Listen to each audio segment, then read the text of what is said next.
Bollywood actor Sushant Singh Rajput की death ने बॉलीवुड में एक जंग छेड़ दी है। इस जंग में सबसे ज़्यादा टारगेट सलमान खान और करण जौहर को किया जा रहा है और अब सिंगर सोनू निगम ने भी इनडायरेक्टली दबंग एक्टर सलमान खान पर निशाना साधा है। सलमान खान पर बॉलीवुड में बुलिंग और अपना स्टार स्टेटस गलत ढंग से इस्तेमाल करने का इल्ज़ाम लगा है।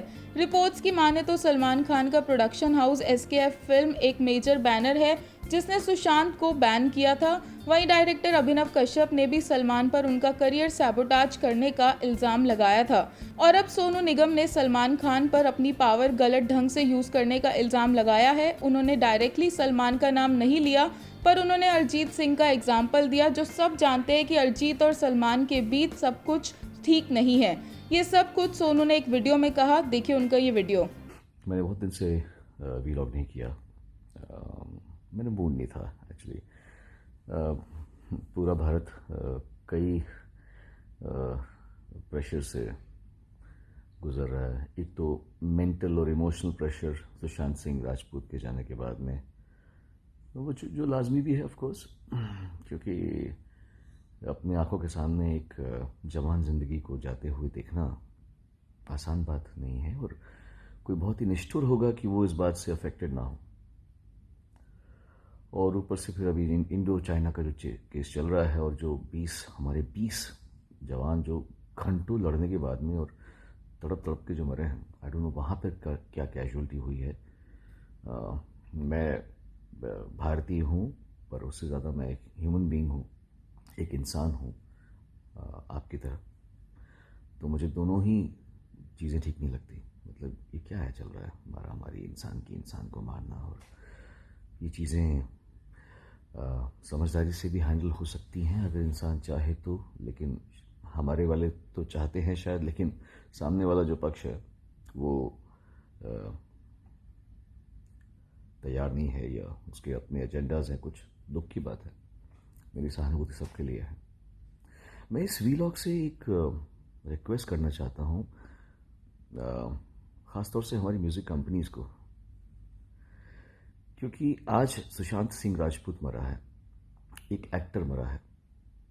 कल आप किसी सिंगर के बारे में भी सुन सकते हैं या किसी कंपोज़र के बारे में सुन सकते हैं या किसी लिरिक्स राइटर के बारे में सुन सकते हैं, क्योंकि ये जो माहौल है म्यूज़िक का हमारे देश में, वो बहुत फिल्मों से बड़ा माफिया म्यूज़िक में है अनफॉर्चुनेटली। और मैं समझ सकता हूँ कि बिज़नेस करना ज़रूरी है लोगों के लिए और अपनी सबको लगता है कि हम रूल करें बिज़नेस को। क्या है कि मैं थोड़ा लकी था कि मैं बहुत कम उम्र में आ गया था, तो मैं इस चंगुल से निकल गया। लेकिन जो नए बच्चे आए हैं ना, उनके लिए बहुत मुश्किल है, बहुत मुश्किल है। मैं सबसे बात करता हूँ, कितनी लड़के लड़कियाँ आके मुझे बोलते हैं, सुनो भैया ये, सुनो भैया वो, सुनो सर ये, सुनो सर वो। मतलब बच्चे हैं वो, कल क्या है वो यार, परेशान हैं वो कि प्रोड्यूसर काम करना चाहता है, डायरेक्टर काम करना चाहता है, म्यूज़िक कंपोजर काम करना चाहता है, पर म्यूज़िक कंपनी बोलेगी ये हमारा आर्टिस्ट नहीं है। मैं समझ सकता हूँ कि आप लोग बहुत बड़े हैं और आप लोग कंट्रोल करते हैं म्यूज़िक को, आप लोग कंट्रोल करते हैं कि रेडियो में क्या बजेगा, आप कंट्रोल करते हैं कि फिल्मों में, लेकिन ऐसा मत कीजिए। दुआ बद्दुआ बहुत बड़ी चीज़ होती है। ये ठीक नहीं है। ये जो दो लोगों के हाथों में ताकत है ना, दो लोग हैं बस इंडस्ट्री के म्यूज़िकली, उनके दो कंपनीज हैं, उनके हाथों में ताकत है कि ये इसको गवाओ, इसको मत गवाओ। देखिए मैं निकल गया इससे ना, मुझे कोई गाने की इच्छा है पिछले 15 साल से, ना मैं कोई बहुत, it's okay, I am very happy in my own world, but I have seen the frustration in the eyes and in the voice and the words of new singers, new composers, new lyrics writers. खून के आंसू होते कभी कभी। अगर वो मर गए तो आपके दिल पे, आपके ऊपर एक बहुत बड़ा, आप पे भी प्रश्न चिन्ह आएगा। Be a little more kind please to the newcomers, because ये सब गंधर्व लोग हैं, सिंगर्स, कंपोजर्स वगैरह जो होते हैं गंधर्व लोग हैं। इनको प्रताड़ित मत कीजिए आप लोग, इन पे थोड़ा सा इजी रहिए। मेरे साथ में ऐसे हो सकता है कि मेरे गाने मैं गा रहा हूँ और कोई बोल रहा है कि वही एक्टर जिस एक्टर के ऊपर आजकल उंगलियां उठ रही हैं, वो एक्टर बोल रहा है कि इसको मत गवाओ। और उसने अरिजीत सिंह के साथ में भी कर रखा है। तो ये क्या है, मतलब अरे how can you use your power like that. मेरे कितने गाने मैंने गा रखे हैं जो डब हो चुके हैं, मतलब बोलते हुए भी मुझे एम्बैरेसिंग लगता है मुझे कि it's like you know, but this is humiliating isn't it, because I don't ask for work. मैं तो नहीं बोला कि मैंने तो नहीं कहा कि मुझे बुलाओ गाने के लिए। तो मुझे बुला के, मुझसे गाना गवा के, फिर मेरे गाना डब करना, दिस इज लाइक, मतलब या तो मैं बोलूँ कि प्लीज़ हेलो मुझे गाना गवाओ, मैंने कहा गाने के लिए, मैंने गाने के लिए नहीं कहा। आप मुझे बुलाते हो, मुझे गाना गवाते हो, फिर मेरा गाना डब कर देते हो। मतलब this is funny as hell, specially because I been working since 1991 in Bombay and I've been working since 89 in the music industry. 89 से मैं रिकॉर्डिंग कर रहा हूँ। मेरे साथ में ऐसा कर सकते हो तो छोटे बच्चों के साथ में क्या कर रहे हो यार आप लोग। थोड़ा सा इजी हो जाए यार। ऐसे एक ही गाने को नौ लोगों से गवाते हो एक ही गाने को। ये क्या चल रहा है। You guys need to just chill and be a little kind to the humane. एक थोड़ा ह्यूमेन होना भी आवश्यक है कि नहीं है। आपको लगता है कि इतना इजी है एक सिंगर को कि वो उसने 10 गाने गाए, 10 के 10 गाने डब हो जाए उसके, फिर 11वें गाने में उसको बोले तुझे हम सिलेक्ट कर रहे हैं। Isn't it wrong for the singers? Isn't it wrong for the lyrics writers to be paid pittance? Isn't it wrong for the music composers कि तेरा गाना, तू मेरी कंपनी में का आर्टिस्ट है तो मैं तुझे काम दूंगा, वरना तेरा काम कितना भी अच्छा हो मैं तुझे तेरे से काम नहीं करूंगा।